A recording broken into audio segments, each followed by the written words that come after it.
Hello everyone.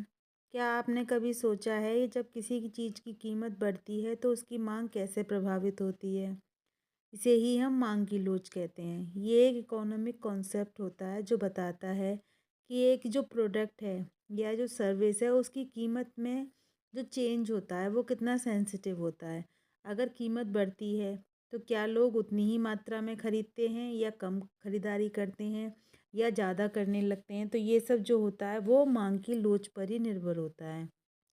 अगर मांग लोचदार होती है तो कीमत बढ़ने पर मांग घटती है, और अगर मांग लोचदार नहीं होती है तो कीमत बढ़ने या घटने से मांग पे कोई फ़र्क नहीं पड़ता। जैसे कि अगर हम कपड़े की बात करते हैं तो महंगे कपड़े या लग्जरी आइटम खरीदने वाले कम हो सकते हैं, लेकिन अगर मांग बेलोचदार है, जैसे कि दवाइयों के लिए या जीवन रक्षक वस्तुओं के लिए, तो कीमत बढ़ने पर भी लोग दवा खरीदते ही रहते हैं या वो चीज़ें खरीदते रहते हैं जो बहुत ज़्यादा आवश्यक होती हैं। इसीलिए मांग की लोच का अर्थ हमें ये समझना होता है कि जो कंज्यूमर है वो कैसे रिएक्ट करते हैं। ये हमें बिज़नेस को, अपने जो हमारे प्रोडक्ट हैं उनकी कीमत कैसे निर्धारित की जाए, और हमारी इकोनॉमी को भी डिसाइड करने में काफ़ी कुछ ये हेल्प करती है। तो आइए इसको अब हम डिटेल में स्टार्ट करते हैं। जैसे कि देखिए, मांग की लोच क्या है। किसी वस्तु की मांग उस वस्तु की कीमत साथ बदलती है, परंतु मांग में परिवर्तन समान नहीं होता। कभी कम होता है, कभी ज़्यादा होता है। तो मांग की लोच किसी वस्तु की कीमत में परिवर्तन के सापेक्ष उसकी मांग में परिवर्तित हुई मात्रा के बारे में बताती हैं, जबकि अन्य बातें समान रहें। अन्य बातें समान का क्या मतलब है कि उपभोक्ता का टेस्ट न बदले, सामान्य परिस्थितियां चलती रहें, राजनीतिक उथल-पुथल नहीं होनी चाहिए, और उपभोक्ता की आय भी अपरिवर्तित रहनी चाहिए। तो ये सब अन्य बातें समान रहने में आता है। अब जैसे देखिए, मार्शल बताते हैं, मांग की लोच का बाजार में कम या अधिक होना इस बात पर निर्भर करता है कि वस्तु की कीमत में एक निश्चित मात्रा में परिवर्तन होने पर उसकी मांग के सापेक्ष रूप से अधिक या कम अनुपात में परिवर्तन होता है। अब देखिए, मांग की लोच का फॉर्मूला क्या होता है। मांग में आनुपातिक परिवर्तन बटे कीमत में आनुपातिक परिवर्तन। इलास्टिसिटी ऑफ डिमांड है proportionate change in quantity demanded upon proportionate change in price. इसको ये अगर फॉर्मूले में देखेंगे तो ईडी यानी इलास्टिसिटी ऑफ डिमांड क्या दिखाता है, delta Q upon Q upon delta P upon P. अब देखिए, मांग की लोच की श्रेणियां देख लेते हैं, क्या क्या डिग्रीज होती हैं। सबसे पहली होती है लोचदार यानी इलास्टिक डिमांड। जब किसी वस्तु की कीमत में परिवर्तन होने से उससे ज़्यादा परिवर्तन होता है उसकी मांग में, तो उसे लोचदार मांग कहते हैं। इसमें जो डेल्टा क्यू अपॉन क्यू है वो ज़्यादा होता है डेल्टा पी अपॉन पी से। अब इस चित्र से इसको देख लेते हैं कि देखिए, जो कीमत में चेंज है वो तो कम है, लेकिन मांग में जो चेंज है वो कहीं ज़्यादा हो रहा है। इसमें देखिए कितना गैप है, वहाँ इतना ही गैप है पी और पी में, और यहाँ देखिए कितना सारा गैप है। तो इसी को हम दूसरे तरीके से भी समझ सकते हैं। ये आयत हम देखते हैं हमारा ये, तो ये कितना है, ये इतना आयत है, ठीक है। लेकिन बाद में जो हमारे कीमत में परिवर्तन हो रहा है,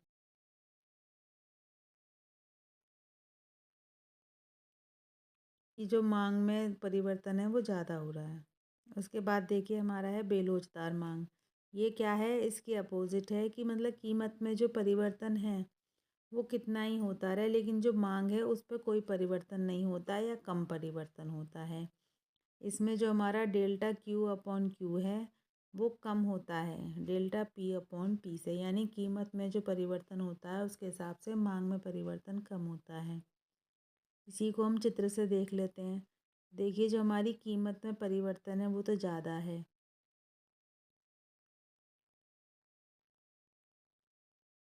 लेकिन जो हमारी मांग में परिवर्तन है वो बहुत कम है। उसके बाद देखिए है परफेक्टली इलास्टिक डिमांड, यानी पूर्णतया लोचदार मांग। इसका मतलब ये होता है कि कीमत में कोई परिवर्तन हो ना हो, लेकिन जो हमारी मांग है वो अपने आप ही घटती बढ़ती रहती है। जब किसी वस्तु की कीमत स्थिर रहने पर या थोड़ी वृद्धि या कमी होने पर वस्तु की मांग की मात्रा में अत्यधिक परिवर्तन हो जाता है, तो ऐसी मांग को पूर्णतया लोचदार कहा जाता है। इसमें जो हमारा ईडी होता है उसकी वैल्यू इन्फिनिटी यानी अनंत के बराबर होती है। इसमें देखिए कीमत जो है वो हमारी बिल्कुल स्ट्रेट है, कोई चेंज नहीं है, लेकिन मांग जो है वो अपने आप ही घट बढ़ रही है। कभी OM1 हो रही है, को M0 हो रही है, कभी M2 हो रही है। तो इसे ही हम पूर्णतया लोचदार कहते हैं। इसमें ईडी की वैल्यू इन्फिनिटिव के बराबर होती है। उसके बाद देखिए परफेक्टली इनइलास्टिक डिमांड, ये पूर्णतया लोचदार का बिल्कुल अपोजिट होता है। इसमें जो ईडी की वैल्यू है वो ज़ीरो के बराबर होती है। इसमें यही बताता है कि कीमत में कितना ही परिवर्तन होता रहे लेकिन मांग बिल्कुल स्थिर रहती है, मांग में नो चेंज, कोई परिवर्तन नहीं होता है। और ये देखिए वर्टिकल लाइन होती है। जब किसी वस्तु की कीमत में भारी परिवर्तन होने पर भी उसकी मांग में कोई परिवर्तन नहीं होता तो उसे पूर्णतः बेरोजगार मांग कहते हैं। चाहे घटे चाहे बढ़े, हमारी जो मांग है वो फिक्स रहती है। देखिए यहाँ पर पी है, उसमें कितना चेंज हो रहा है। देखिए पहले OP है, फिर P1 हो गया, फिर P0 हो गया, लेकिन जो हमारी डिमांड है वो बिल्कुल फिक्स है, उसमें कोई चेंज नहीं हो रहा। उसके बाद है देखिए इकाई के बराबर लोच।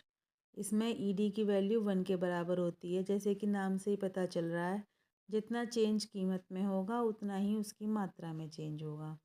देखिए जैसे चित्र बना लेते हैं हम।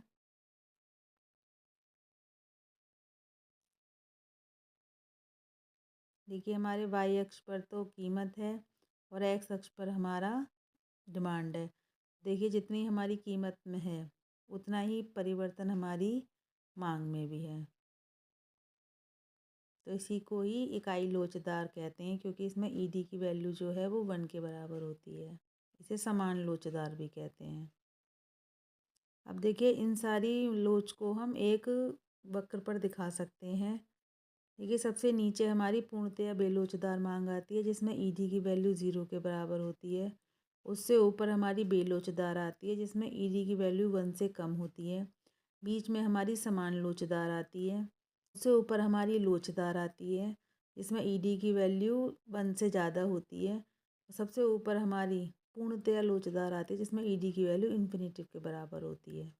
तो देखिए इस वीडियो में हमने आपको मांग की लोच क्या होती है और उसके टाइप्स बताए हैं। अगले वीडियो में इसको किस प्रकार से मापा जाता है ये हम आपको बताएंगे।